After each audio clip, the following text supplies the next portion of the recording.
Morning, ladies and gentlemen, I'm meadsy69. Welcome back to the channel, and today we are going to have a look at the T110E3. Yes, we are going to have we're going to talk about the change that it received quite a few months ago now, and if it's still the same tank it was. Now, those of you that have been around for many years, the E3 was once considered the worst tier 10 tank in the game. Honestly, guys, it was absolutely awful. It was horrible. There was no reason to drive the E3. It was disgusting. Absolutely useless. However, over the years, Wargaming have given this tank some love. They give it a buff. They gave it a speed buff, a traverse. They gave it a consumable where it goes faster.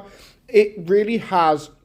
The tank has really changed since, 7, 8 years ago, honestly. And now it is one of my go-to tanks. The tank is absolutely brilliant. Of course, when Wargaming decided to change some of the tier 10s, this had been changed, which we will talk about. But let's just go through the stats. First, the armor, the whole armor, brilliant. 305 millimeters on the front of your hull. Of course, the bottom plate is a little bit weaker, but considering the armor profile in general, I think that bottom plate is all right. And it is a difficult pen, especially for some mediums. It is quite a difficult pen. However, you don't have any armor on the side or the rear. Now, that DPM is 2,850, so not quite as high DPM as some of the other tank destroyers, but considering its armor profile, the alpha, I think the DPM is absolutely fine how it is. The reload time is 14.3 seconds. The penetration 285 on your AP, 375 on your APCR. Now, I wouldn't run it with the rammer. I wouldn't run it with the calibrated shells. I would run it with the rammer because you don't need more pen, if I'm honest. 285 and 375 is plenty. I would rather have the DPM, and of course, because it's APCR, you don't get that much more pen anyway. So I would personally run it with the rammer just to get that DPM up to 285. If you run it with calibrated shells, that would drop down to around 2,600. The alpha, now the alpha on this is very nice, 680, and that is where this tank changed a few months ago. They gave it an extra 40 damage. It used to be 640, and now it is 680. Now, you're going to think that that's not a lot. 40 damage is not a lot, but to be honest, you do feel it. You do feel it, because when you've got 640 alpha, there is times that you're going to roll 500, like in the 500s, but now it is 680. There isn't that much, isn't that often that you have a sub 600 roll. Usually it's 600 and maybe even 700 plus if you are lucky. The APCR is 580 and your HE is 1020. So of course, if you can get that HE out, do get that HE out, because that is absolutely juicy. Aim time 4.1. Obviously not the best aim time, and the dispersion 0.344, obviously not the best dispersion. The gun depression, however, is 8 degrees of gun depression, which is very nice, and the speed is 35 kilometers per hour. And don't forget, you do have that speed boost to go with it. Now, of course, the best thing I love about the E3 is that hatch, because the hatch is very troll. And a lot of people can't pen it. There are weak points, however, on the tank, but a lot of people don't even know the weak points. You've got this little the hatch here on the left side. That's actually, yeah, that can be HE, to be honest. But not a lot of people actually know that, or they don't tend to do it.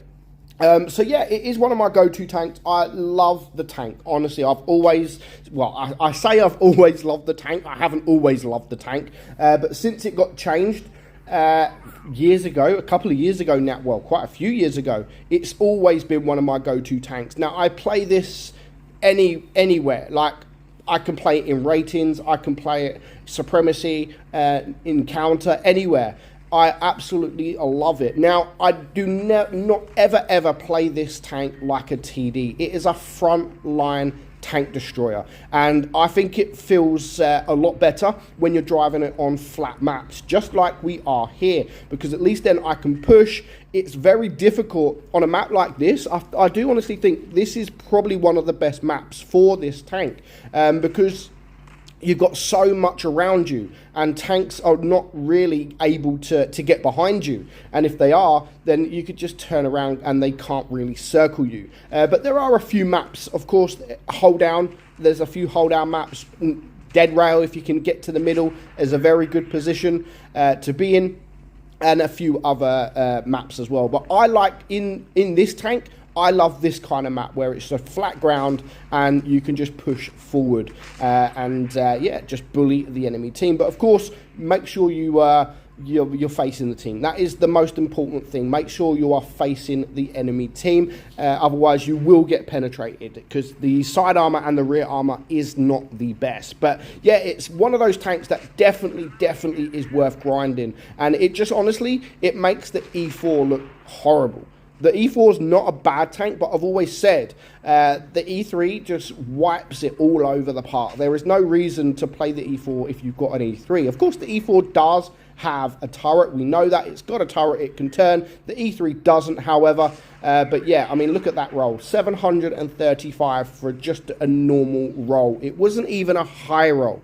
And we still managed to do +7, over 700, which you could do, but it was very rare when it was a 640 roll. And of course, as I've said, you used to hit like 580 rolls, 570. Now, because of the higher alpha, you don't really hit sub 600 rolls. You get there 618. It's an even though it's a slow tank, it is an enjoyable tank, and that is what Blitz is all about, and having a bit of fun. And except for this shot here, ignore this shot, because that didn't happen. I don't know what you was watching, but it wasn't what you thought it was.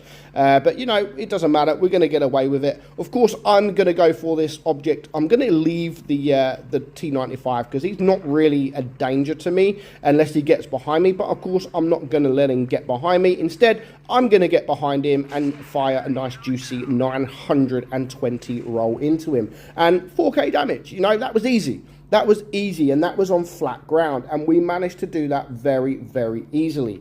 So yeah, I mean, we haven't really got another. This isn't really another good game, but so yeah, if you haven't got the E3, or you've never grinded the E3, honestly, guys, like you don't know what you're missing. If you've got the E4 and people were like, there's no point me grinding the E3 because I've got the E4, it's a completely different tank. Like, not completely different tank, but for the good. It's much better than the E4. The E4 I keep speaking about, if it's got a stronger hatch, it would be a really fantastic tank, and you could still perform well in the E4. It's not a bad tank, but yeah, the E3 is just so much better in every way. The armor profile, the hatch, it now has the higher alpha gun. It's got 680. It's also got the speed boost as well, the brilliant speed boost. So yeah, overall, it is a much better tank in my opinion, and it definitely is worth you guys grinding this tank. So if you haven't, you've got to grind this tank, because it is a brilliant tank. And it's good to see that one of the worst tier 10 tanks in the game a few years ago is now one of the best. And I think Wargaming should do that more often. They should buff bad tanks. They should buff, not bad tanks, but they should buff, look at the stats, you know, look at the tier 10 stats, and buff the lowest, you know, and make it strong, and keep doing it. Maybe don't keep it strong, you know, in a few years or whatever, then nerf it again, and then buff a different tank. I don't know, I'm just talking gibberish. It would just be nice. But let me know your thoughts on the E3. Is it a tank that you absolutely love? I hope you enjoyed the video. I'm Meadsy, and I will catch you all very soon. Bye bye.